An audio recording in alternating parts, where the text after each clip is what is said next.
안녕하십니까. 오늘은 9번째 강의 쟁이행위 편입니다.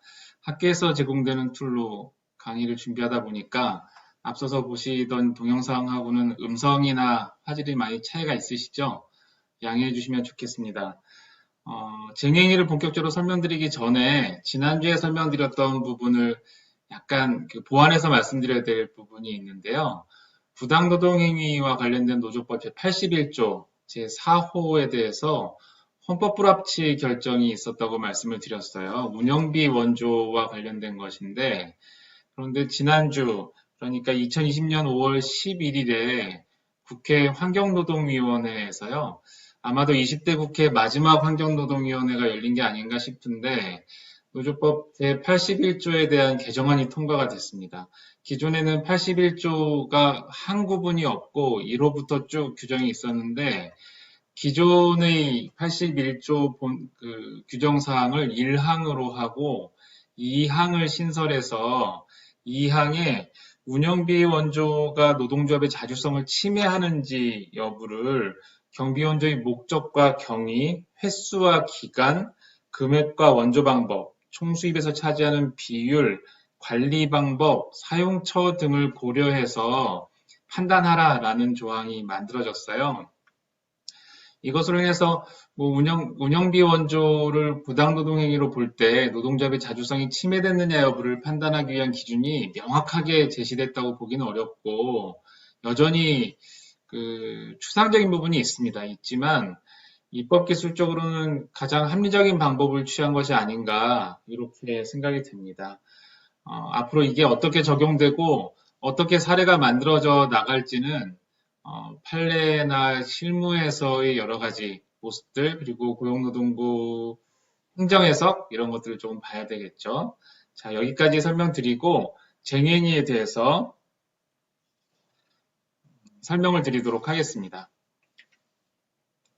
먼저 쟁행위의 개념입니다. 쟁행위는 파업, 태업, 직장 폐쇄 이런 것들을 이야기하는데요. 여기에서는 쟁행위와 노동쟁의의 의미를 구별하는 게 굉장히 중요합니다. 그래서 큰 틀에서 보시면 쟁행위는 먼저 실력 행사 상태를 말한다고 할 수 있고요. 노동쟁의는 의견의 불일치 상태, 그로 인한 분쟁 상태를 의미한다고 볼 수 있습니다. 여러분 강의 안에 있는 조문을 한번 제가 읽어보겠습니다. 노동쟁의라 함은 노동조합과 사용자 또는 사용자 단체 간의 임금, 근로시간, 복지, 해고, 기타 대우 등 근로조건의 결정에 관한 주장의 불일치로 인하여 발생한 분쟁 상태를 말한다라고 되어 있습니다. 이 경우 주장의 불일치라 함은 당사자 간의 합의를 위한 노력을 계속해도 더 이상 자주적인 교섭에 의한 합의의 여지가 없는 경우를 말한다. 그 밑에 이 6호가 있죠. 6호에 쟁행위라 함은 파업, 태업, 직장 폐쇄, 기타 노동관계 당사자가 그 주장을 관철할 목적으로 행하는 행위와 이에 대항하는 행위로서 업무의 정상적인 운영을 저해야 하는 행위를 말한다. 이렇게 하고 있습니다.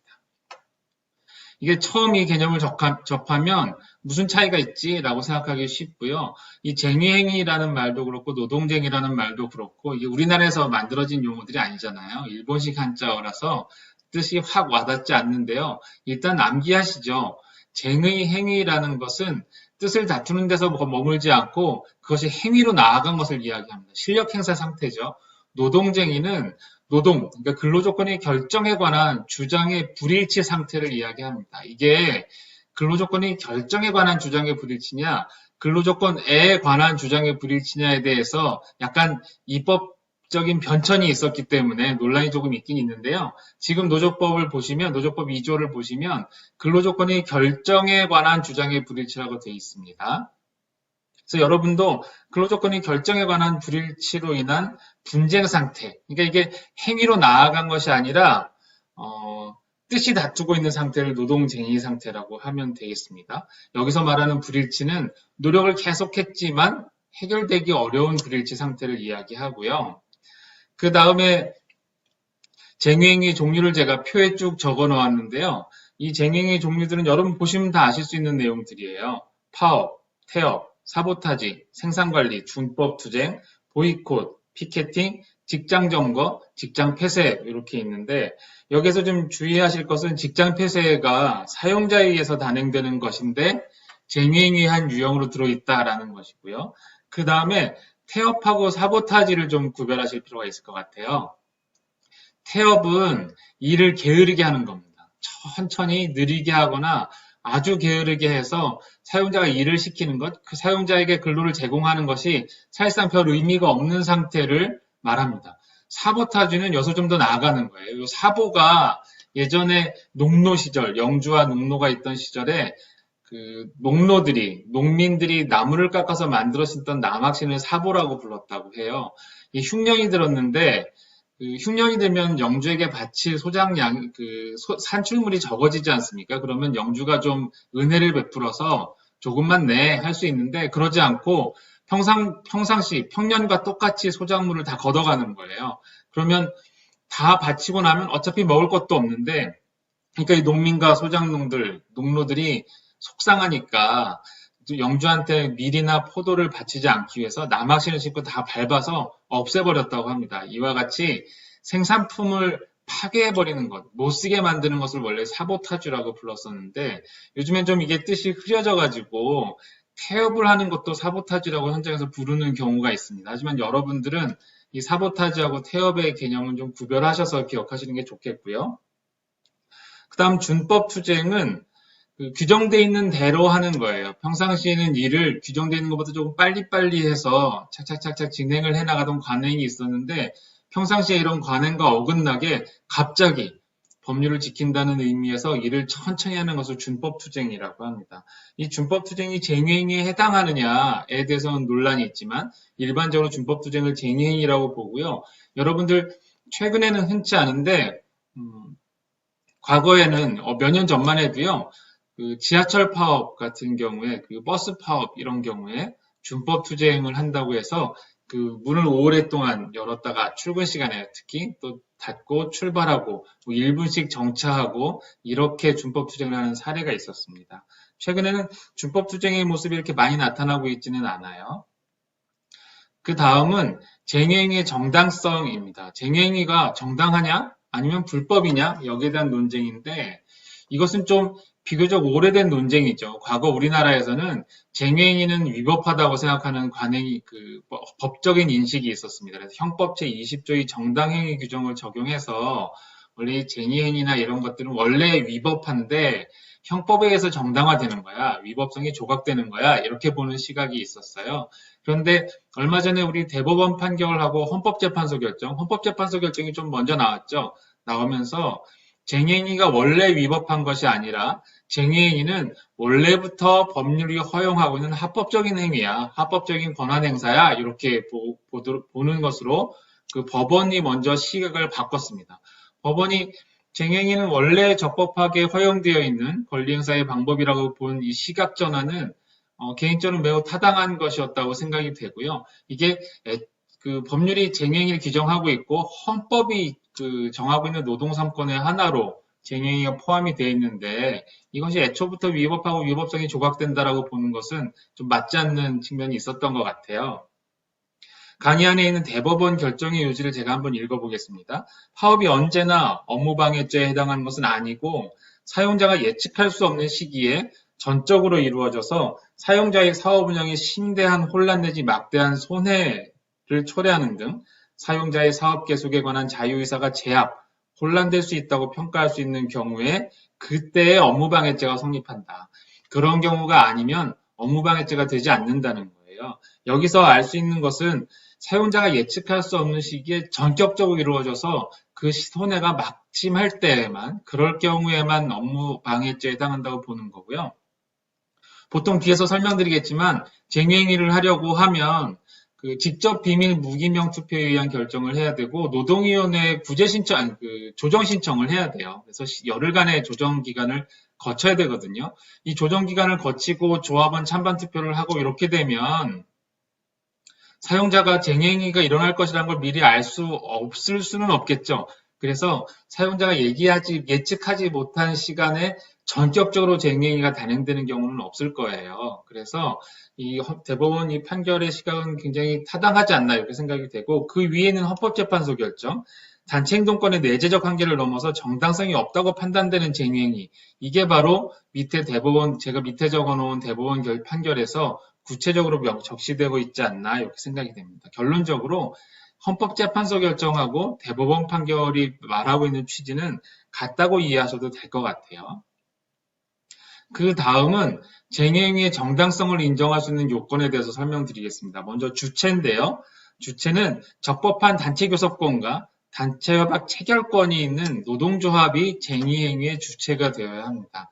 이게 헌법교과서를 여러분 보시면 뭐 일시적인 쟁의단의 쟁의 이런 데에 대한 논쟁이 나오는데 거기까지 나아갈 필요는 없는 것으로 생각이 되고요. 이 쟁행의 주체는 적법한 단체 교섭권과 단체 협약 체결권이 있는 노동조합이 그 쟁행의 주체가 된다. 그 다음은 쟁행의 목적인데요. 쟁행의 목적이 우선 근로조건의 유지 개선, 그 기타 조합원의 그 사회적 경제적 지위 향상을 위한 목적이 있어야 되는 거겠죠. 근데 쟁행에는 여러 가지 목적이 있을 수 있어요. 노동조합의 처우 개선, 노동조합과 사용자의 관계 개선 문제가 쟁행의 목적이 될 수도 있고, 그 이외에 일부는 사용자가 어떻게 이야기를 들어주거나 해결해 줄 수 없는 그런 내용이 쟁행의 목적이 되는 경우도 있는데요.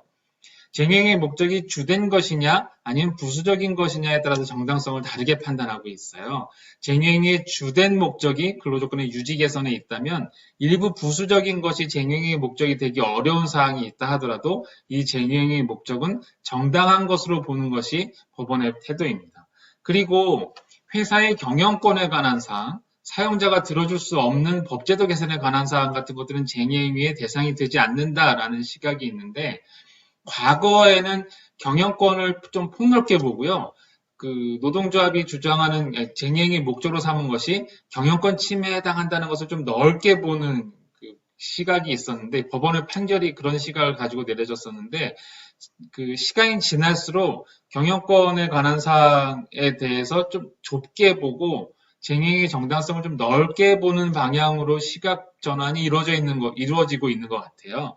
강의 안에 동그라미 2번을 보시면 쟁행의 주된 목적이 고용안정협약 체결이지만, 고용안정협약은 여기서 뭘 얘기하냐면 정리해고를 하지 않겠다, 해고를 하지 않겠다, 구조조정을 하지 않겠다라는 것을 약정하는 협약을 이야기해요.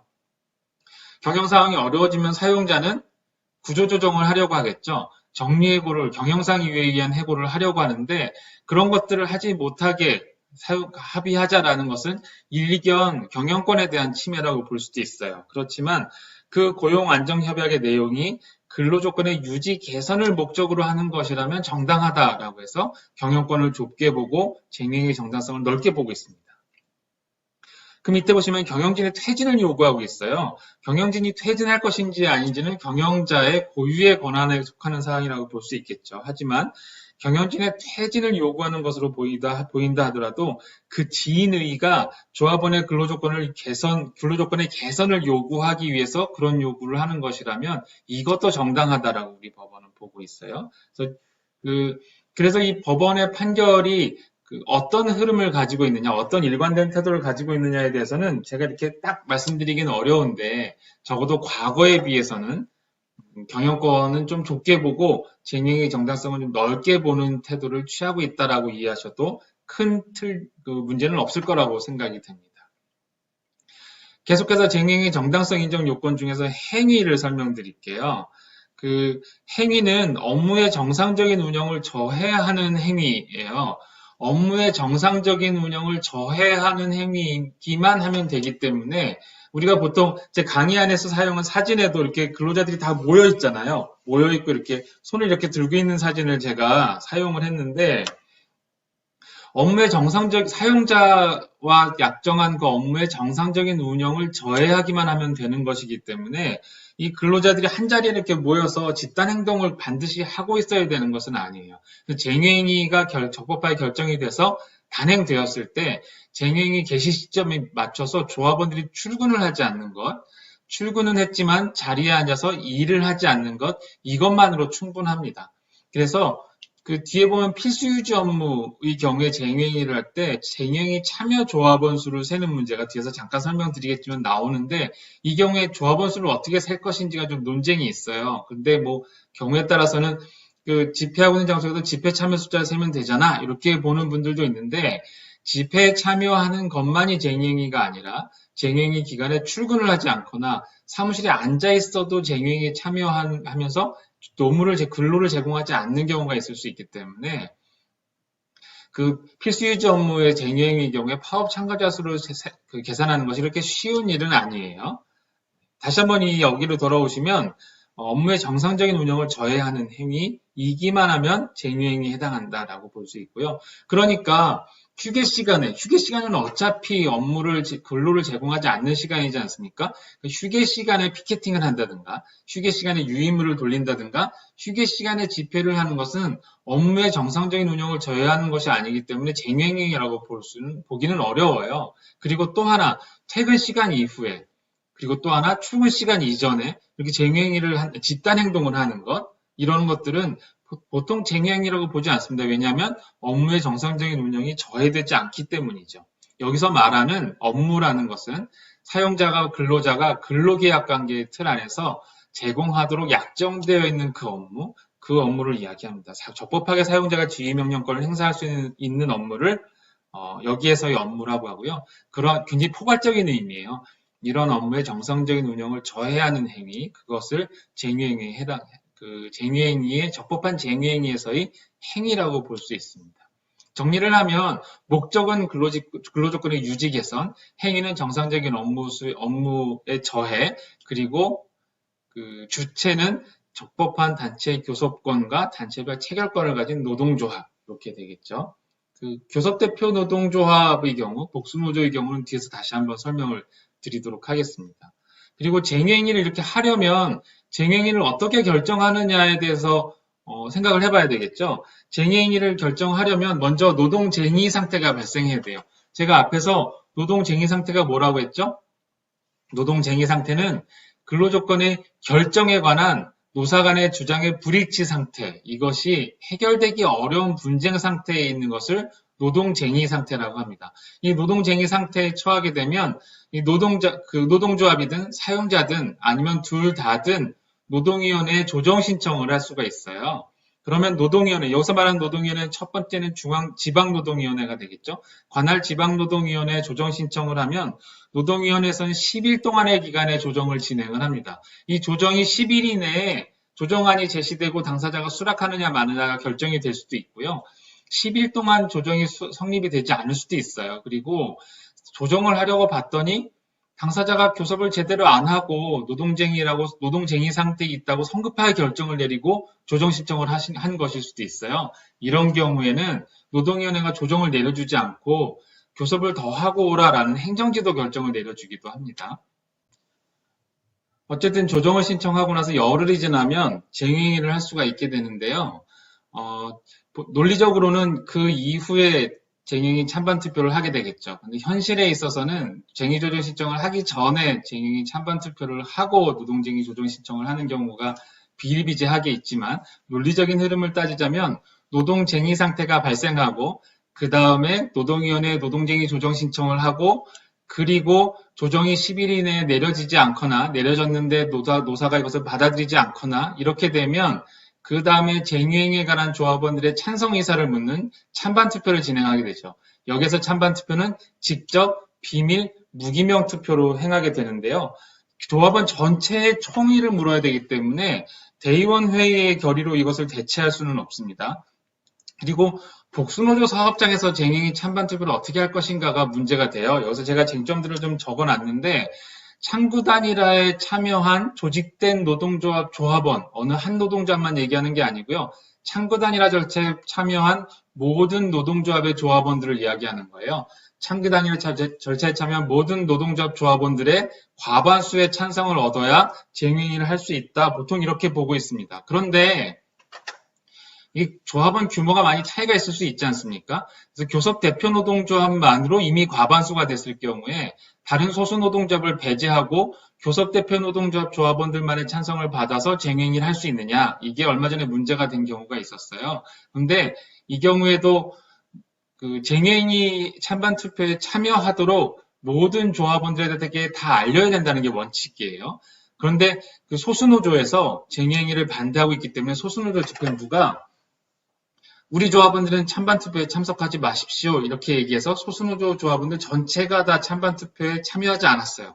그렇다 하더라도 그 과반수 나머지 노동조합, 그 교섭대표 노동조합이겠죠. 나머지 노동조합 조합원들만으로 그 과반수 찬성을 얻어서 쟁행위가 진행이 됐다면 그것은 정당한 쟁행위 그 결정이라고 봅니다. 그런데 만약 교섭대표 노동조합이 자기 조합원들의 결정만 받아서 쟁행위를 하고자 소수노조는 어차피 반대할 테니까, 아니면 소수노조를 배제하기 위해서 그래서 아예 찬반투표를 진행하겠다라는 것을 소수노동조합 조합원들에게 알리지도 않고 교섭대표 노동조합 자기 노동조합 조합원들만을 상대로 그 찬반투표한다는 사실을 고지하고 찬반투표 절차를 진행했다면 찬반투표 절차에 하자가 있다고 볼 수 있는 여지가 있습니다. 여기에 대해서 대법원 판결이 내려진 건 아닌데요. 논리적으로, 법리적으로 보면 그 단체 교섭에 참여한 모든 노동조합 조합원들에게, 모든 노동조합에게 찬반투표가 진행된다는 사실을 미리 고지하고 그 찬반투표를 진행할 필요가 있습니다. 그리고 지역별 내지 산업별 노동조합인 경우에, 그러면 전국 단위 산별 노조인 경우에 전국에 다 알리고 전국에서 다 찬반 투표를 해야 되느냐? 논리적으로는 그렇습니다. 하지만 보통 산별 노조 파업이라고 하더라도 그 산별 노조 전체를 대상으로 전국 파업을 물론 하는 경우도 있을 수 있겠지만 대부분은 특정 지역, 특정 사업장별로 그 타깃 파업을 실시하는 경우가 많거든요. 그렇다면 그 특정 지역 내지는 타겟이 된 특정 사업장 지회나 지부 단위에서 과반수 찬성을 받아서 쟁행위를 단행하는 게 가능하다, 이렇게 보고요. 대부분 그런 방식으로 쟁행위를 진행을 하고 있습니다. 쟁행위의 결정은 이렇고요. 그 다음에 쟁행위의 수단, 이렇게 수단이라는 말이 쉽게 안 나왔을까요? 쟁행위의 수단은 앞에서 제가 업무의 정상적인 운영을 저해하는 행위라고 했어요. 근데 그 행위는 모든 행위가 다 허용이 되지만 폭력, 파괴 행위, 생산, 기타 주요 업무 관련 시설을 점거하는 행위는 금지가 됩니다. 그러니까 폭력이나 파괴 행위를 하지 말고 평화적인 방법으로 쟁행위를 진행하라는 것이고요. 생산 기타 주요 업무 관련 시설을 전면적으로 점거해서 이걸 완전히 배타적으로 점거하는 걸 얘기해요. 사용자가 전혀 이용할 수 없도록 하는 것은 안 된다고 보는 거죠. 밑에 대법원 2007도 5204 사건에 대한 이게 굉장히 중요한 리딩 케이스이긴 한데요. 여기에서 부분적 병존적 직장 점거만 인정된다, 이런 판결을 법원이 내렸었고요. 주요한 업무 관련 시설이 무엇이냐에 대해서는요, 제조업체인 경우에는 직접 생산 공정의 생산 라인 전체를 점거해서 생산이 전혀 이루어질 수 없도록 하는 것을 이야기하고, 병원 같은 경우에는 진료실, 수술실, 응급실, 입원실 등 핵심적인 부서를 점거하는 걸 이야기하고요. 기타 주된 업무가 이루어지는 사무실을 완전히 점거해서 일을 할 수 없도록 만드는 것, 이것을 주요 업무 관련 시설을 점거하는 행위라고 보고 있습니다. 휴게실이나 로비나 탈의실 같은 것들 일부 점거하는 것들은 그렇게 생산이 완전히 중단되도록 하는 것은 아니기 때문에 주요 업무 시설이라고 보지는 않아요. 그리고 쟁행위의 수단 중에 가장 중요한 것들 제가 설명드리는데 그 중에 하나로서 필수 유지 업무 유지 수준을 준수해야 된다라는 것이 있습니다. 필수 유지 업무는 모든 사업장은 아니고요. 필수 공익 사업 중에서 필수 유지 업무에 해당하는 업무가 있어요. 그 업무에 해당하는 그 업무 범위 내에서 쟁행위가 일어날 경우에는 그 필수 유지 업무 협정에 명시되어 있는 유지 수준, 전체 유지 수준의 70%를 유지하라, 50%를 유지하라, 이렇게 유지 수준이 있거든요. 아니면은 필수 유지 업무 협정이 체결되지 않은 곳에는 단체 협약 중에 협정 근로 조항이라는 게 있어요. 거기서 규정되어 있는 유지 수준. 아니면 필수 유지 업무 협정이 노사 간의 노력을 했는데도 제대로 체결이 되지 않은 경우에, 그런 경우에는 노동위원회에 신청해서 필수 유지 업무 유지 결정을 받는 경우가 있습니다. 노동위원회가 내려준 결정에서 그 노동위원회가 내려준 그 결정에 명시되어 있는 유지 수준, 이런 것들을 준수하는 방법으로 필수 유지 업무 유지의 수준을 준수하면서 쟁행위를 단행해야 된다라고 보는 것이죠. 다음으로 쟁행의 구체적인 실행 수단에 관한 내용을 한번 보겠습니다. 쟁행의 구체적인 실행 수단 중에서 뭐 여기 사소한 내용들이긴 한데요. 간호사 등 유니폼이 중요한 업종이 있어요. 유니폼이 중요한 업종에서 그 복장을 착용하지 않는 것이 쟁행에 해당되느냐라는 논쟁이 있습니다. 지금 그 강의안에서 쟁행의 수단 두 번째 페이지에서 설명드리는 것에서 제가 쟁행에 해당하느냐 아니냐 이렇게 판단을 하고 있는데, 쟁행에 해당한다는 뜻은요, 이게 쟁행에 해당하므로 우리 노동조합 및 노동관계조정법이 명시하고 있는 쟁행위의 그 절차, 개시 절차에 따른 것이 준수되어야 한다는 의미예요. 가령 간호사님들이 복장을 착용하지 않고 환자를 돌보는 게 쟁의행위에 해당한다라고 한다면, 그러면 복장을 착용하지 않고 환자를 보기 위해서는 먼저 노동쟁의 상태가 발생해야 되고, 노동위원회에 조정 신청을 했어야 되고요. 그 다음에 조합원들 전체의 과반수의 찬성을 직접 비밀 무기명 투표를 통해서 얻었어야 돼요. 근데 그런 절차를 거치지 않고 간호사님들이 흰색 유니폼, 간호사복을 입지 않고 평상복을 입고 그 환자들을 보기 시작했다. 아니면 투쟁 조끼를 입고 환자들을 보기 시작했다라고 한다면, 만약에 쟁의행위라고 판단이 된다면 불법 쟁의행위가 될 수 있는 우려가 있는 거죠. 불법 쟁의행위의 효과에 대해서는 뒤에서 설명드리겠지만, 쟁의행위가 불법 쟁의행위가 되면 안 되지 않겠습니까? 보통 우리 판결이나 행정해석들을 보면요, 위생 상태가 중요한다든가 아니면 고객들이나 제3자에게 신뢰를 주는 것이 매우 중요한 경우에, 이런 경우에 그 유니폼을 입지 않고 집단적으로 다른 평상복을 입는다든가 다른 옷을 입는다든가 하는 것을 쟁행위라고 보고 있어요. 왜냐하면 환자들이 위생에 대해서 굉장히 우려를 하게 되거나 아니면 불안감을 갖게 될 수 있다는 판단을 하기 때문인 것 같아요. 그래서 그 간호사님들이나 의사 선생님들이나 이런 분들이 그 가운을 입지 않고 지정된 유니폼을 입지 않고 그리고 평상복을 입고 환자를 집단적으로 전체가 다 환자를 돌보는 그런 행위를 한다면 그것은 쟁행위라고 보통 판단을 하고 있습니다. 그리고 집단적인 연차 사용, 판결은 월차 사용에 대한 대법원 판결이 있는데요. 집단적인 연차 사용은 행정해석이 많이 있죠. 조합원들이 갑자기 일시에 연차 휴가를 내고 나오지 않는 거예요. 이게 업무의 정상적인 운영을 저해하는 대표적인 행위 중에 하나가 될 수 있는데요. 이 연차의 집단적인 사용도 관행적으로 연차를 사용하지 않고 있었다면, 그리고 그렇게 연차를 내는 것이 업무의 정상적인 운영을 저해하는 데 있다면 이것은 쟁행에 해당하는 것으로 봅니다. 쟁행에 해당하는 것으로 본다면 앞서 말씀드린 대로 그러한 절차들을 거쳐서 연차 휴가를 사용하거나 해야 되겠죠. 이게 노동조합의 특히 집단적인 연차 사용, 단체협약에 규정되는 월차 사용 같은 것들이 노동조합의 주도에 의해서 조직적으로 이루어지고 있다면 더더군다나 이것은 쟁행의 적법한 절차적 요건들을 갖추고 있어야 됩니다. 그리고 연장근로, 통상적으로 특히 금속노조 사업장이나 보건의료노조 사업장에서는 통상적으로 하고 있는 연장근로들이 있어요. 근데 이 통상적으로 행하고 있는 연장근로를 어느 순간 갑자기 조합원들이 일시에 중단을 한다면 생산라인 전체가 멈추면서 조합원들이 아닌 비조합원들의 업무도 중단되는 효과가 생기게 되거든요. 노동조합에 의해서 조직적으로 행해지는 집단적인 연장근로 거부. 물론 근로자들은 자기의 연장근로 제공을 거부할 수 있는 적법한 그 권리가 있어요. 근로기준법상 보장된 권리가 있는데, 하지만 이게 노동조합에 의해서 주도가 되고 이렇게 집단적으로 연장근로 내지는 휴일근로를 거부하는 것이 사용자의 정상적인 업무 수행을 저해하려는 데 그 목적이 있다면 이것도 역시 쟁행위라고 보고 있습니다. 이게 쟁행위에 해당된다면 적법한 쟁행위 절차를 준수해서 그런 것이 단행이 돼야 되겠죠. 그리고 그 다음 쟁행위 수단으로서 유인물 배포 행위가 있는데요.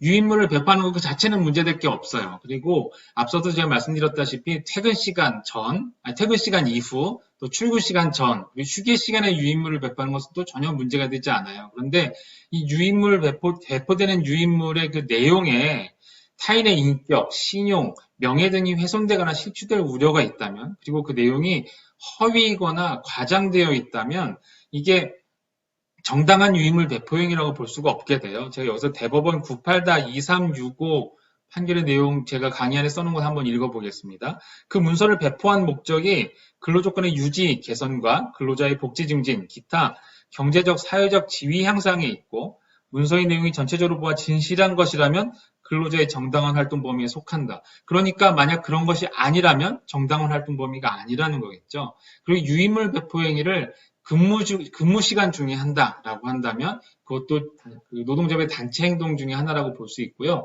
근로시간 면제자 내지는 통상적으로 그런 행동을 하던 사람들이 업무의 적법한 수행을 저해하지 않는 방법으로 그런 것을 했다면 문제가 되지 않지만 업무가 정상적으로 수행되는 것을 저해할 정도로 유인물 배포를 이렇게 집단적으로 하고 있다면 그것도 또 쟁행위가 아닌가 판단이 필요합니다.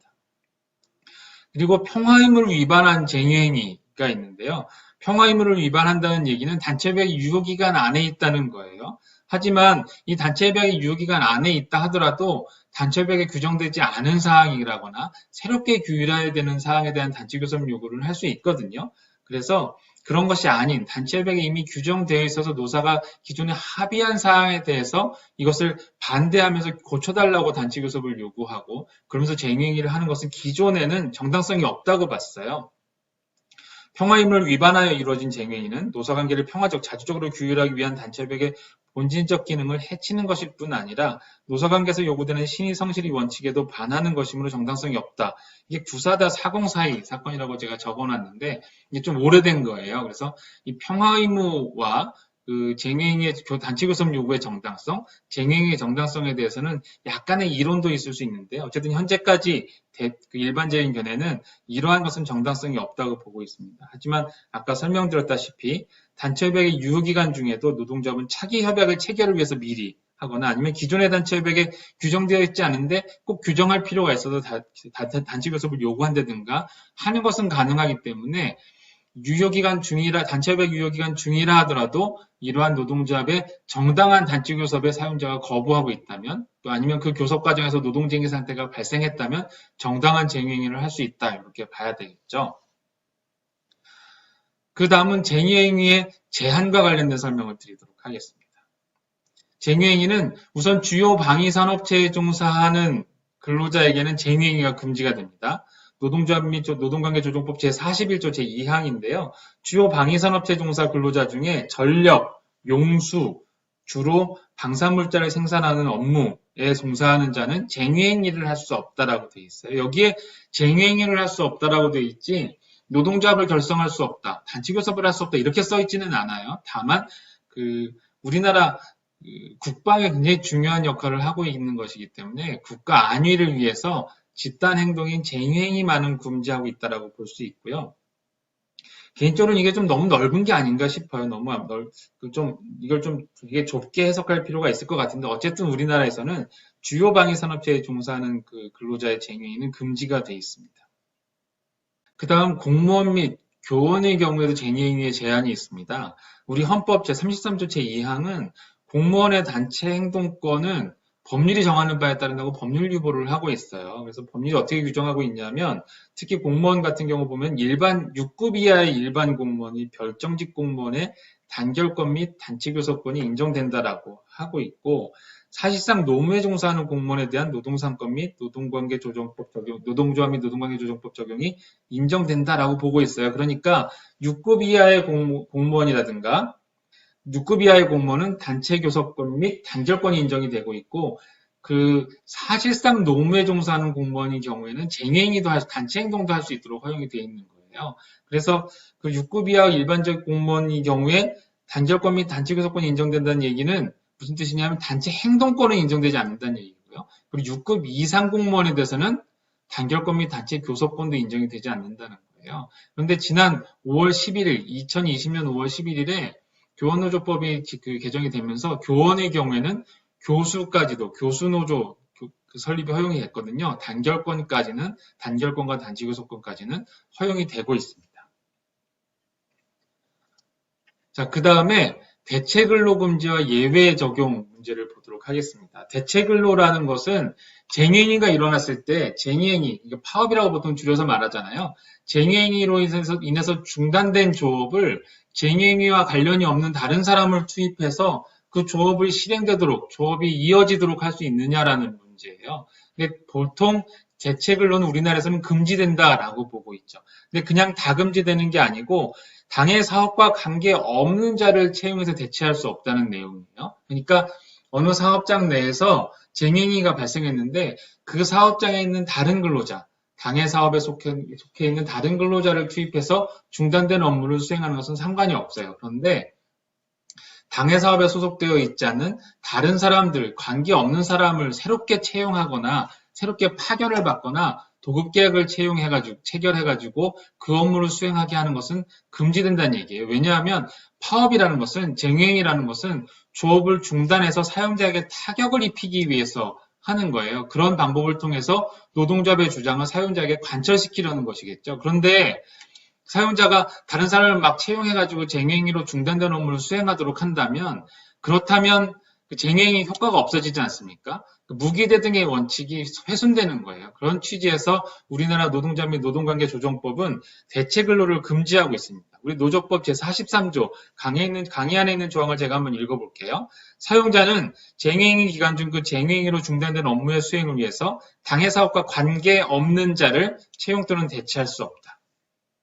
그리고 이 항을 보시면 도급 또는 하도급 줄 수 없다 이렇게 돼 있어요.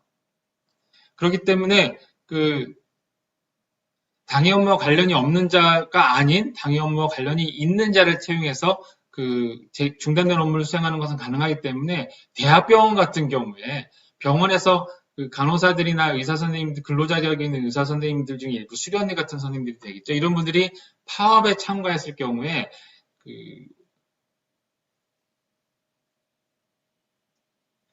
이 대체근로금지 조항을 없애달라는 주장도 있어요. 기업들은 대체근로 금지를 없애달라, 대체근로 이렇게 전면적으로 금지하고 있는 나라는 없어 이렇게 이야기를 하기도 하는데 대체근로를 전면적으로 허용하는 게 일반적이다라고 보기는 좀 어려워요. 그래서 대부분의 다른 나라, 특히 유럽에 있는 많은 나라들을 보면 그 대체근로를 허용은 하지만 파견 근로자를 사용하거나 아니면 그 업무를 도급을 주는 방법으로 대체하는 것은 금지하고 있습니다. 이게 무슨 뜻일까요?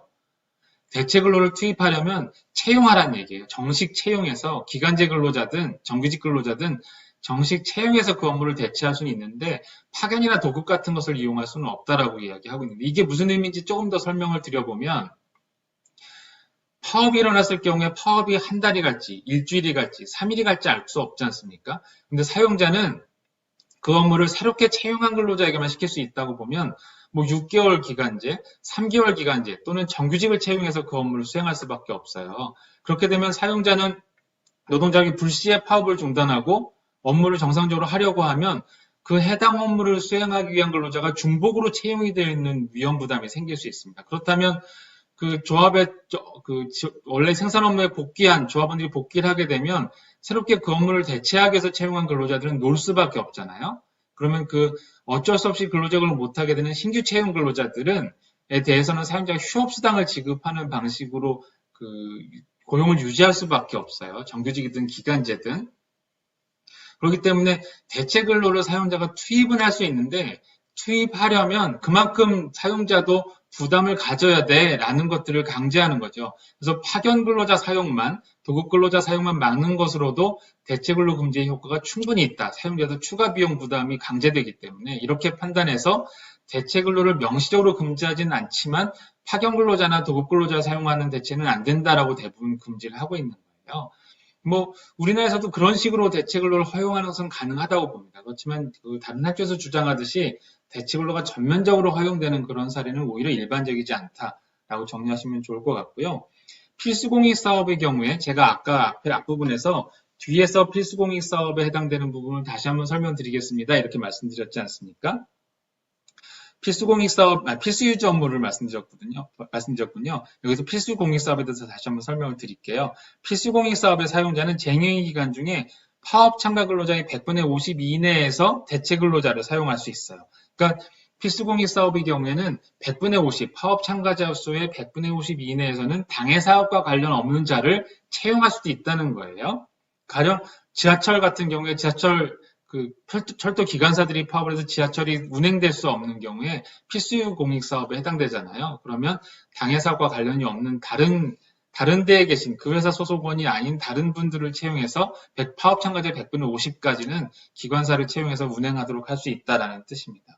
여기서 파업 참가자 수 산정이 문제가 되는데 파업 참가자 수는 근로의 일부 또는 전부를 제공하지 않은 근로자 수를 매일 단위로 산정해라라고 하고 있어요. 그럼 이거는 그 실무적으로 어떻게 해야 될까요? 매일 아침 일하기 시간 되기 전에 나가서 세야 된다. 이렇게 말을 하는 분들이 있는데, 아까 제가 앞에 나가서 밖에 나가서 세는 건 아니라고 말씀드렸잖아요. 그래서 이렇게 어쨌든 어떤 방법으로든지 매일 아침 그 업무가 시작되기 전에 파업 참가자 수를 사용자가 세서 100분의 50을 채용을 해야 되는 거니까, 100분의 50 안에서 채용을 해야 되는 거니까, 필수공익 사업의 경우에도 대체 근로자를 투입하려면 사용자가 상당한 부담을 가지게 될 수밖에 없는 것은 사실인 것 같아요. 필수공익 사업 말씀을 드린 김에 뒤에 필수 유지 업무를 쪼개서 설명을 드릴게요. 필수 유지 업무란 필수공익 사업의 업무 중에 그 업무가 정지되거나 폐지되는 경우에 공중의 생명, 건강 또는 신체의 안전이나 공중의 일상생활을 현저하게 위태롭게 하는 업무로서 대체 근로가 용이하지 않은 업무, 대체 근로가 용이하면 그렇다 하더라도 필수 유지 업무는 아니에요. 그 업무를 필수 유지 업무라고 합니다. 필수 유지 업무가 뭔지를 그 사용자나 노동조합이 스스로 결정해 이런 거는 아니에요. 그래서 그 노동조합의 노동관계조정법 시행령 별표 1에 보면 뭐가 필수 유지 업무에 해당하는지 굉장히 큰 리스트를 제시를 하고 있습니다. 거기에 해당하는 업무는 필수 유지 업무 유지 수준을 준수하면서 쟁의행위를 해야 돼요. 여기서 말한 유지 수준은 필수 유지 업무 협정이나 노동위원회가 결정해주는 필수 유지 업무 결정에 나타나 있는 유지 수준을 이야기하는 거죠. 제 필수 유지 업무 협정을 말씀드렸는데, 필수 유지 업무 협정은 노사가 체결하는 거예요. 노동조합과 사용자가 체결하는 협정을 이야기하는데, 여기에는 그 해당 필수 유지 업무의 최소한의 유지 운영 수준, 대상 직무, 그리고 필요 인원 등을 정해야 되고요. 서면으로 체결해야 되기 때문에 통상 당사자 쌍방에 서명 또는 날인이 있어야 된다고 봅니다. 그런데 이 필수유지 업무 협정은 보시면 제가 노사 당사자 쌍방에 서명 날인이 있어야 된다고 그랬죠. 그리고 쟁행위 수행을 해서 필수적인 내용이 들어있어요. 이런 것을 이유로 필수유지 업무 협정이 단체 협약 아니냐 이렇게 보는 시각이 있습니다. 지금 이게 굉장히 중요한 그 법률적인 쟁점은 아니지만 필수유지 업무 제도가 처음 도입될 때 이걸 둘러싸고 굉장히 긴 논쟁이 이어졌는데 많은 분들이 단체 협약이라고 봤어요. 왜냐하면 필수유지 업무 협정을 위한 노동조합의 교섭 요구를 사용자가 거부하지 못하도록 하기 위해서는 단체교섭 거부의 부당노동행위 조항을 적용할 수 있어야 되고, 그러려면 이 협정이 단체 협약으로 봐야 된다라고 본 것이죠. 여기에는 약간 그 단체 교섭이 뭐고 협약이 뭐냐라는 데에 대한 기본 시각 차이가 있는데요. 단체 교섭이 반드시 단체 협약 체결만을 목적으로 하는 것일까요?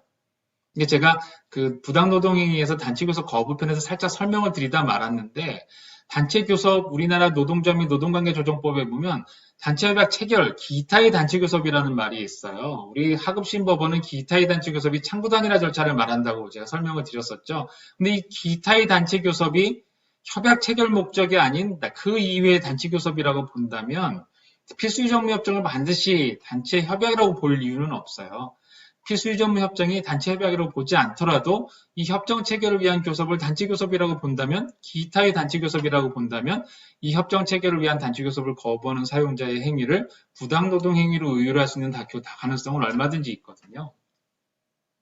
그렇다면 이 필수유지업무 협정을 단체협약으로 보지 않는 또 다른 논거는 뭐가 있을까요?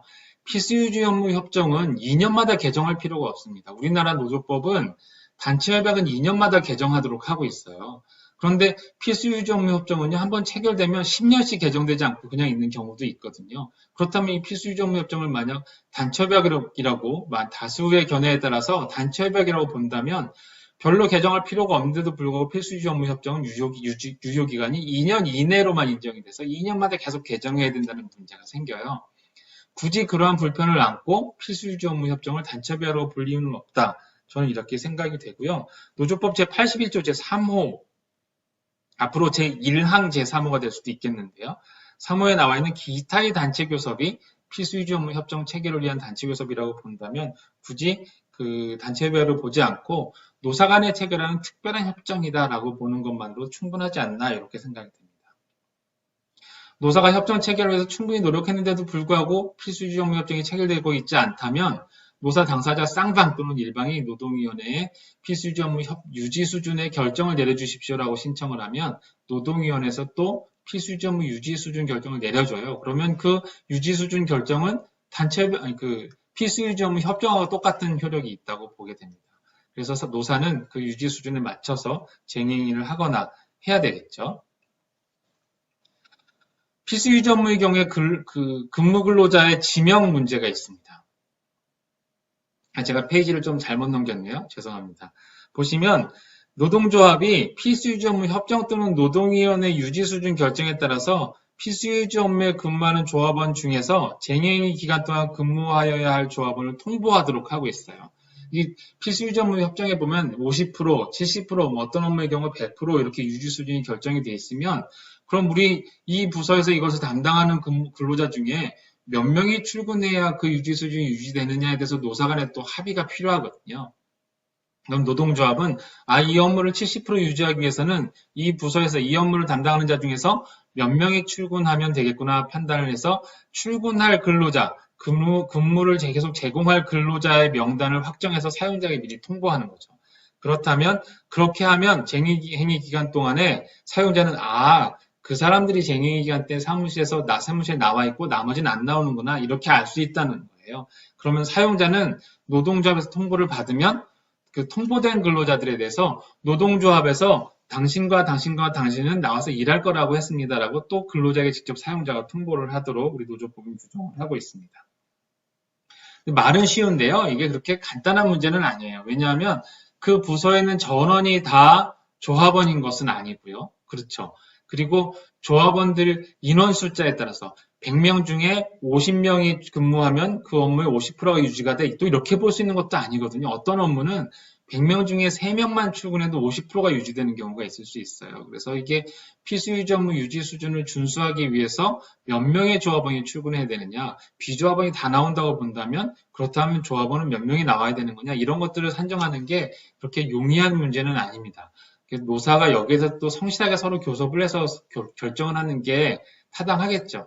현장에서는 보통 그냥 숫자로 그 유지 수준을 가늠하고 있는 것 같아요. 그래서 100명이면 50명 나오면 50% 유지되는 것 이렇게 보고 있는 것 같은데 그게 편리하니까 그렇게 판단을 하고 있는 거겠죠. 그리고 뭐 95% 유지하라, 100% 유지하라 이렇게 유지 결정 내려지는 경우도 많이 있어서 유지 수준 결정이 별로 의미가 없는 경우도 있어요. 그래서 이렇게 큰 논쟁은 되지 않고 있는데 그 어떤 특정 유지 수준을 유지하기 위해서 조합원이 몇 명이 출근해야 되느냐를 어떻게 할 것인가의 문제는 의외로 굉장히 복잡한 쟁점을 가지고 있는 문제입니다. 전혀 논의가 안 되고 있지만요.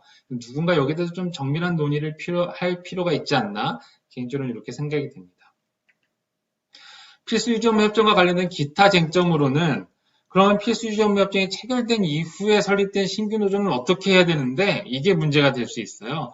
이 노동조합은 신규로 설립된 노동조합은 나 이 협정 체결에 관여도 하지 않았는데 이걸 내가 준수해야 돼 이렇게 말을 할 수 있는데 이 필수유지 업무 협정은 그 사업장 필수공익 사업장 중에 필수공익 사업에 해당되는 업무 중에서도 그 공중에 굉장히 그 중대한 위협을 미치고 그리고 대체하기가 어려운 특별한 업무를 특별히 지정해서 이 정도는 최소한 유지를 해줘야 돼라는 개념을 우리 노조법이 그 규정을 하고 있는 것이기 때문에 예외적으로 신규 노조도 기존에 그 체결된 협정이 있다면 그 협정, 기존에 체결된 협정이 없다면 노동위원회가 결정해준 유지 수준을 준수해야 된다고 보는 게 맞다고 저는 생각이 되고요. 만약 개정 필요성이 있다면 신규로 설립된 노동조합이 개정을 요구하면 되는 거겠죠. 협정이 체결되지 않은 사업장에 복수노조가 설립된 경우, 이 경우에도 그 단체교섭의 일반적인 절차에 따라서 제가 아까 그 필수유지 업무 협정은 단체 협약은 아니지만 필수유지 업무 협정 체결을 위한 교섭은 단체교섭일 수 있다고 말씀드렸잖아요. 교섭대표 노동조합을 선정해서 교섭대표 노동조합이 필수유지 업무 협정을 체결하는 게 가장 합리적인 방법이라고 저는 개인적으로 생각이 되는데요. 그런 절차를 따르는 게 가장 타당하겠고, 만약 그 복수노조 구도가 만들어지기 전에 그 이미 체결된 협정이 있다면 그건 제가 앞에서 설명드린 것과 마찬가지로 신규 노조가 되는 것과 마찬가지 방법으로 이 문제를 해결할 수 있지 않을까 이렇게 생각이 됩니다. 여기까지가 쟁행위에 대한 쟁행위의 주체, 목적부터 해서 개념, 주체, 목적, 진행 방법 그리고 필수 공익사업에서의 쟁행이 필수 유지 업무의 경우에 쟁행에 대해서 쭉 제가 간단하게 쟁점 위주로 설명을 드렸고요. 그 다음은 쟁행의 책임입니다. 이 쟁행에 대해서 쟁행의 당사자들이 어떤 책임을 지게 되는가라는 문제인데요. 먼저 쟁행의 정당성이 인정되는 경우에는 책임지지 않습니다. 노동조합은 책임지지 않죠. 노동조합과 노동조합 조합원은 민형사상 어떠한 책임도 지지 않습니다.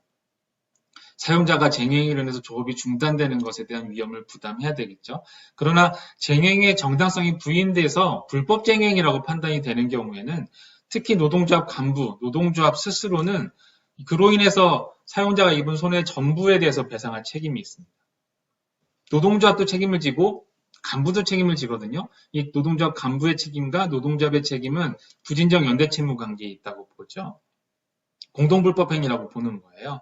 그리고 불법 쟁행인 경우에 쟁행의 정당성이 없는 경우에 조합원은 원칙적으로 조합원은 노동조합이 주도한 것에 그대로 따라서 충실하게 했다면 그 노동조합 조합원은 별도의 책임을 지지 않는 게 원칙인데요.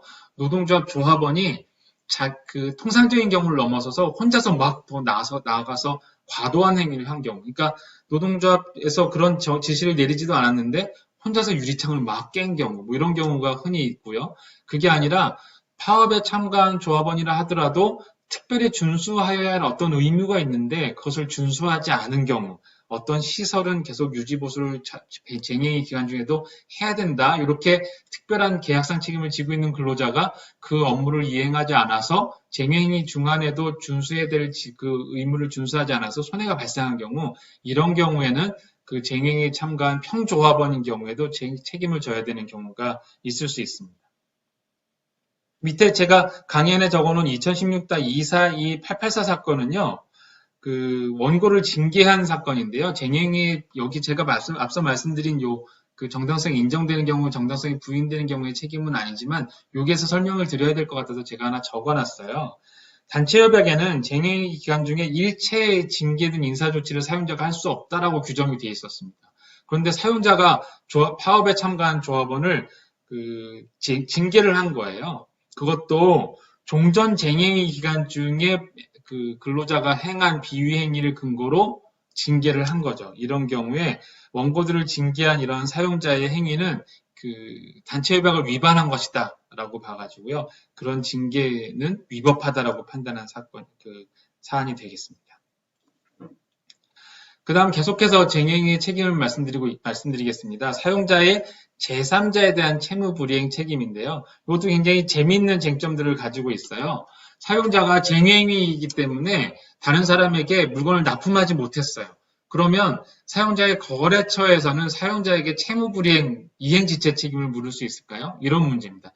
또 하나는 어떤 사용자의 거래처에서 원재료를 납품하기로 돼 있었어요. 정해진 날짜에 원재료를 납품을 받아야 되는데 우리 회사에 쟁행위가 이루어지고 있어서 시간이 지나면 그 변질되는 그 재료를 납품을 받지 못한 거예요.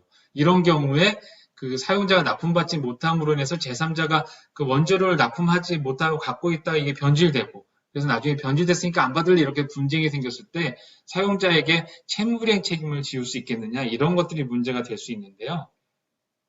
정당한 쟁행이나 그로 인한 직장 폐쇄로 인해서 사용자가 제3자에게 채무를 이행하지 못한 경우에 그 쟁행위가 발생한 사업장의 사용자는 채무불이행 책임을 지지 않는다라는 게 원칙입니다. 왜냐하면 채무불이행을 책임을 져야 된다, 이행지체 책임을 져야 된다라고 하면 사용자는 그 책임을 면하기 위해서 노동조합의 요구를 수용하고 쟁행위가 빨리 중단되도록 해야 될 압박을 받게 되거든요. 이건 무기대 등의 원칙을 침해하게 되고 사용자의 대항권을 박탈한다고 보기 때문에 사용자의 채무불이행 책임을 면제해주고 있는 경우예요. 대표적으로 채무불이행 책임을 면제해주는 사례를 보면 제가 여기 강의 안에 적어놓은 걸 보시면 자동차 회사의 파업이 일어나서 자동차를 먼저 주문한 고객들한테 자동차를 납품해주지 못하고 있는, 인수해주지 못하고 있는, 인도하지 못하고 있는 경우예요. 이런 경우에 제때 자동차를 받지 못해서 그 자동차를 이용하지 못한 고객이 그 자동차를 받아서 영업을 하려고 했는데 영업을 하지 못한 고객이 자동차 회사에게 이행지체 책임을 물을 수 있겠느냐라는 거예요. 또 하나는 항공사 같은 경우 생각해 보세요. 항공사에서 조종사들이 쟁행위를 해서 여객 여객이라고 해야 되나요? 고객들이 여행을 가지 못했어요. 아니면 화물을 운송하지 못했어요. 이런 경우에 항공사에 대해서 쟁행위로 인한 채무불이행 책임을 지울 수 있느냐라는 게 흔하게 문제가 돼요. 얼마 전에는 그 일부 시민단체에서 이런 경우에 자동차 제조사, 항공사가 그 고객에 대해서 손해배상 책임을 지도록 해야 된다라는 시민운동을 전개한 적이 있는데 그냥 유야무야 돼버렸죠.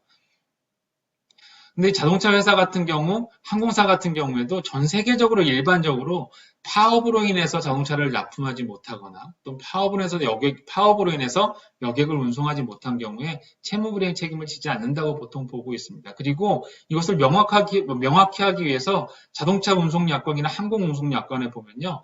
쟁행위로 인해서 이렇게 못한 경우에는 채무불이행 책임을 지지 않는다라고 약관에 되게 이렇게 명시를 해놓고 있어요. 그래서 이게 그 현실적으로도 약관에 써 있으니까 이게 관철이 되고 있는데 원칙적으로는 약관에 없다 하더라도 통상적으로 이렇게 그 쟁행위가 발생한 사업장의 노사 간의 무기대 등을 보장해주는 원칙에서 사용자의 쟁행위로 인한 채무불이행 책임은 묻지 않는 것이 원칙이 되어 있습니다. 좀 특이한 경우죠. 그 다음은 쟁행의 정당성 여부에 따른 구체적인 효과를 제가 표로 구별을 해놨는데요.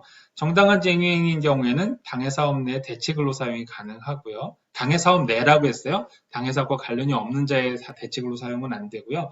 무노동 무임금 원칙이 적용되는 건 당연하고요. 사용자의 직장 폐쇄가 가능하고 민형사상 책임이 면제된다 이렇게 정리를 해놨고요.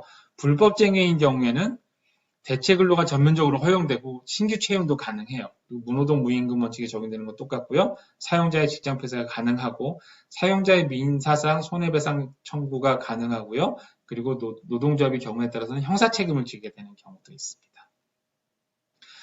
쟁행위에 근로자가 참여하게 되면 그 쟁행위에 참여한 조합원에 대해서 사용자가 그 노무지휘권을 행사할 수 있느냐 없느냐, 할 수 없다면 근거가 뭐냐, 뭐 이런 논쟁도 있어요. 그런데 보통 사용자의 주된 권리 의무가 쟁행위에는 정지되기 때문에 그래서 노무지휘권을 행사할 수 없고 근로자도 근로제공 의무가 정지된다. 보통 이렇게 학설상 그리고 판례에서는 이렇게 보고 있고요.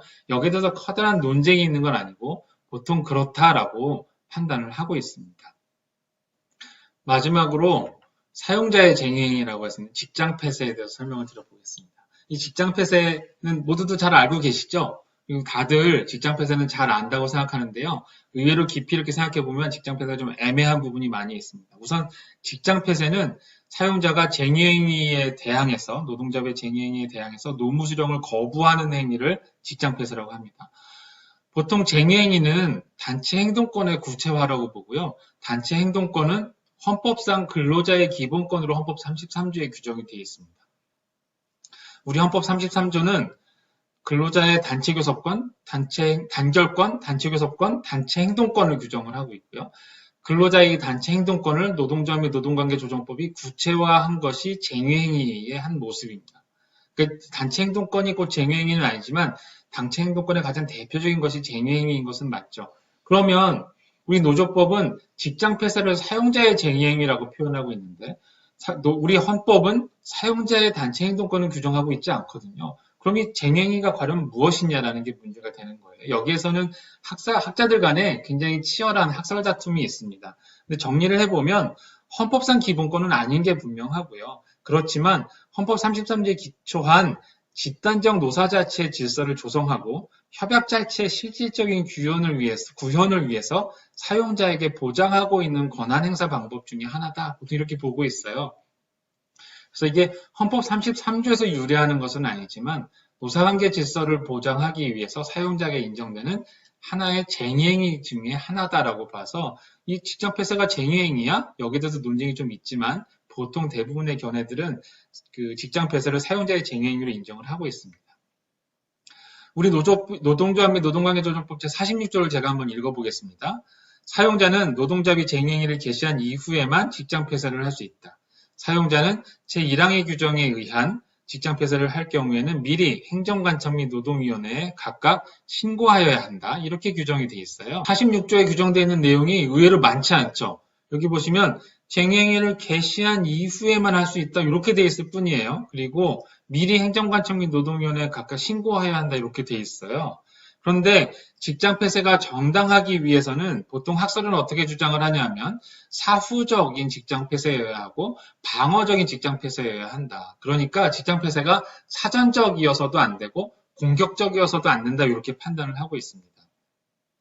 우리 노조법은 개시한 이후라고 해서 사후적인 직장 폐쇄만 이야기를 하고 있지만 직장 폐쇄의 본질상 직장 폐쇄는 노동자의 정당한 쟁의행위에 대한 또는 불법 쟁의행위도 포함될 수 있겠죠. 노동자의 쟁의행위에 대한 그 방어 수단으로서의 직장 폐쇄만 허용될 뿐이지 공격 수단이 되어서는 안 된다라고 보고 있어요. 이것은 쟁의행위의 본질에서 유래되는 것이고 그리고 본질상 사후적이어야 되겠으나 우리 노조법이 특별히 46조 제1항에서 사후적인 직장 폐쇄에 대한 요건을 규정을 하고 있죠. 직장 폐쇄가 정당하기 위한 요건은 여러분 한번 기억해 보시죠. 기억해 놓으시죠. 사후적이어야 하고 방어적이어야 한다 이렇게 되고 있는데 사후적이라는 것은 우리 노조법 46조의 제1항이 규정을 하고 있고 방어적이라는 것은 직장 폐쇄의 본질에서 유래하는 것이다 라고 보시면 됩니다. 우리 대법원도 똑같이 사후적 방어적이어야 정당하다 이렇게 인정을 하고 있습니다. 그 다음 최근 그 직장 폐쇄와 관련돼서 첨예한 그 견해 대립이 있고 노사 간의 의견 대립이 있고 그 굉장히 그 치열하게 다퉈져온 문제가 업무 복귀 의사 표시와 직장 폐쇄 문제입니다. 노동조합이 쟁의행위를 하고요. 사용자가 그에 대해서 합법적으로 방어적, 사후적으로 직장 폐쇄를 단행했어요. 그런데 노동조합이 나중에 쟁의행위를 그만둘 테니까 직장 폐쇄를 풀고 그리고 우리는 조업을 근로를 제공하면서 조업을 계속하면서 단체 교섭을 이어가고 싶습니다라고 주장을 하는 거예요. 이때 사용자가 노동조합이 이제 쟁행위를 그만두고 업무에 복귀하겠다고 했으니까 당연히 직장 폐쇄를 해제해야 되느냐 이게 문제가 된 거죠. 큰 대법원 판결이 2개가 있었고요. 여기에 대해서는 아직까지 그 명확하게 결론이 나지 않은 채로 학설에서는 논쟁이 일부 이루어지고 있어요. 이게 문제가 되는 이유는 노사 간의 신뢰가 무너져 있기 때문이에요. 노동조합은 그 사용자가 직장 폐쇄를 하는 것이 단체 교섭을 원활하게 진행하기 위한 것이 아니라 노동조합을 소위 말려 죽이기 위한 것이다 이렇게 보고 있어요. 또 사용자는 노동조합이 쟁행위를 한 다음에 이제 쟁행위를 그만둘 테니까 직장 폐쇄를 해제해 주십시오라는 요구가 진지하게 업무에 복귀하기 위한 의사표시가 아니라 사용자가 직장 폐쇄를 풀게 하고 그 기회에 사업장에 진입해서 사업장을 전면적으로 점거하기 위한 행위다라고 판단하는 경향이 있습니다. 이건 노사가 모두 다 서로 신뢰하지 못하고 신뢰가 깨져 있기 때문에 이렇게 판단하는 것이죠. 사례를 보시면 쟁행위가 단행된 이후에 사용자가 직장 폐쇄를 했고요. 노동조합이 그 무노동 무임금 원칙 때문에 굉장히 부담스러우니까 조업을 계속하면서 단체 교섭을 할 수 있게 업무에 복귀하게 해주십시오라고 요구를 했어요. 사용자가 못 믿겠어요라고 했죠. 노동조합이 거기에 업무 복귀를 원하는 근로자들의 조합원들의 연명을 받아서 서명을 받아서 그 서명한 면부를 제출했어요. 그런데 사용자가 못 믿겠어요라고 했어요. 그러고 나서 노동위원회에 쟁의행위 철회 신고서를 냈어요. 사용자가 못 믿겠어요라고 했어요. 노동청에 쟁의행위를 철회할 테니까 이것을 확인해 주십시오라고 노동조합이 요청했어요. 그러니까 노동부에서 나와서 고용노동부에서 나와서 실제 쟁의행위를 철회하고서 업무에 복귀할 의사가 있는가라고 본 다음에 사용자한테 공문을 보냈어요. 쟁행위를 철회할 의사가 있다고 보니까 사용자도 직장 폐쇄를 철회하십시오라고 사용자에게 공문을 보냈는데 사용자가 그 공문을 받고도 철회하지 않고 직장 폐쇄를 유지했어요. 쟁점은 어느 순간부터 직장 폐쇄가 불법이 되느냐인데요.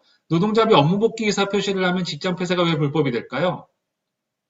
직장 폐쇄는 사후적이어야 하고 방어적이어야 한다고 했어요. 그런데 사용자가 노동자비 업무 복귀 의사 표시를 하면 업무에 복귀하겠다는 얘기는 공격 행위를 하지 않겠다는 뜻이잖아요.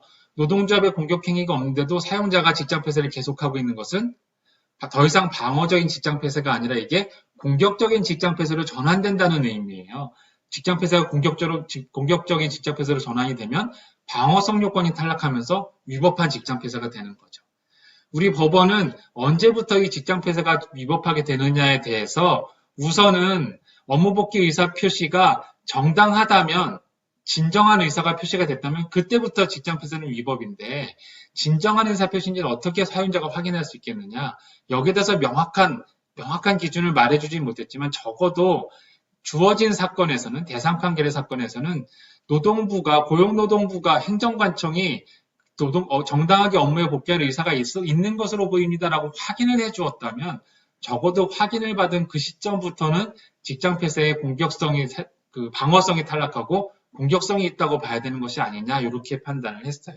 그리고 직장 폐쇄가 위법하게 되는 그 순간 이후부터는 사용자는 업무에 복귀하고자 했던 조합원들에 대해서 임금을 지급할 의무까지 생기게 된다라고 판단을 하고 있습니다. 이게 강의 한 20쪽, 21쪽에 있는 그 사례인데요. 이게 글씨가 작고 양이 많지만 어렵지 않거든요. 하나는 발레온 현장 코리아 사건이고 하나는 상신 브레이크 사건인데요. 한번 이렇게 읽어보시면 좋을 것 같아요. 상신 브레이크는 우리나라 제일 큰 브레이크 제조사고요. 우리나라 주요 자동차 회사에 다 납품을 하고 있어서 아마 여러분 타시는 자동차의 브레이크 패드도 상신 브레이크에서 나온 걸 거예요. 그러니까 굉장히 중요한 회사죠. 판례도 중요하니까 여러분 여기 강의 안에 제가 적어놓은 내용을 한번 읽어보시는 게 좋겠습니다. 한번 읽어봐 주시죠. 다음은 직장 폐쇄의 효과입니다. 먼저 정당한 직장 폐쇄의 효과를 보시죠. 사용자가 단행한 직장 폐쇄가 정당하다면 우선 사용자는 대상 근로자, 직장 폐쇄의 대상 근로자에 대해서 임금 지급 의무를 면제받습니다. 임금 지급 의무가 면제된다는 게 여러분 당연하게 생각이 되시나요? 이게 원래 당연하지는 않아요. 조금만 생각해 보시면 쟁행위를 하면 이 쟁행위는 적법한 쟁행위이든 위법한 쟁행위이든 사용자는 쟁행위를 단행한 조합원에 대해서 무노동 무임금 원칙을 적용해서 급여를 지급할 의무가 없어져요. 임금 지급 의무가 면제되죠. 그런데 거기에 대해서 사용자가 또다시 직장 폐쇄를 하면 임금 지급 의무가 면제된다. 이게 약간 중복되는 느낌이 드시지 않나요? 명백히 중복돼요. 이런 이야기가 나오는 이유는 직장 폐쇄의 경우가 그렇게 단순하지 않기 때문이에요. 여러분 지역 단위 또는 산별 단위 경우에 파업이 발생하는 경우를 보시죠. 이런 경우에 맨 처음 우리나라랑 상황이 많이 다른 산별 노조의 본국이라고 할 수 있는 독일 같은 경우를 보시면 지역 단위에서 쟁행위가 벌어질 때 모든 그 지역 전체에서 쟁행위를 하지 않고 특정 사업장에서 쟁행위가 벌어지는 경우가 있어요.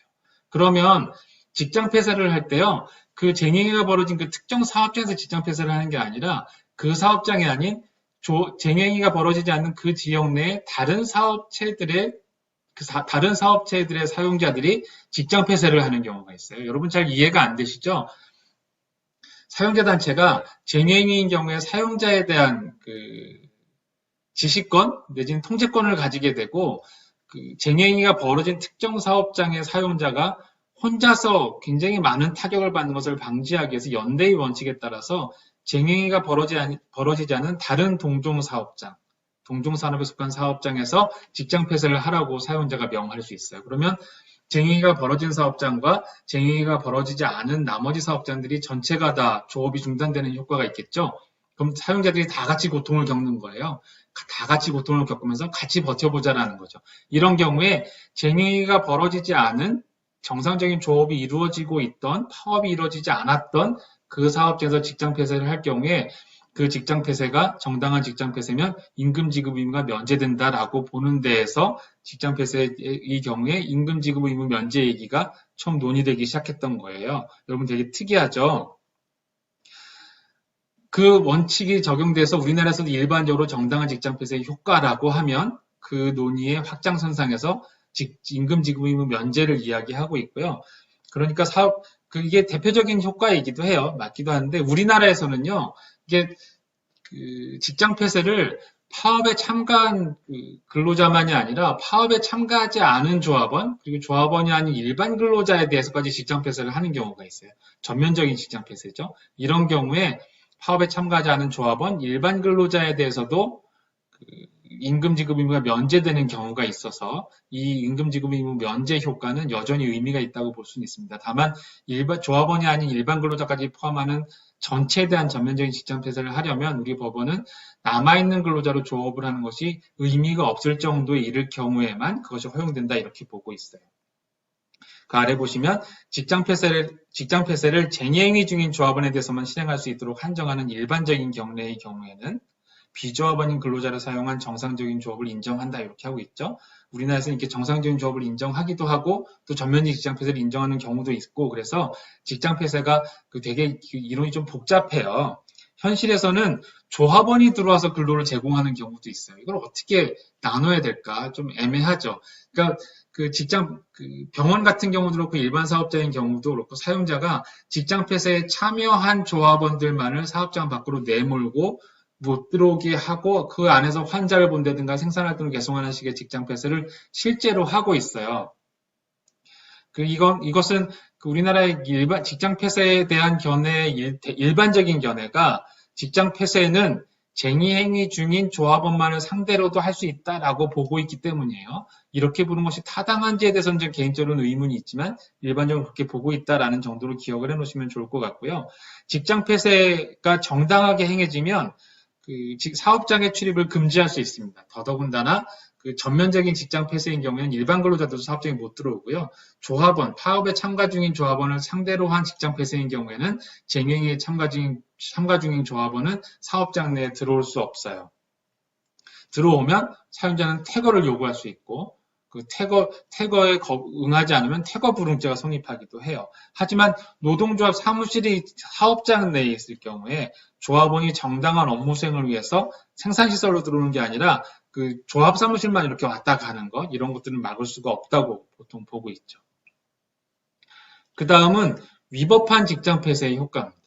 직장 폐쇄가 위법한 경우에는 사용자는 형사처벌을 받을 수 있어요. 사후적인 직장 폐쇄가 사후적이어야 한다는 것을 위반하면 1년 이하의 징역, 1천만 원 이하의 벌금을 처하도록 되어 있고요.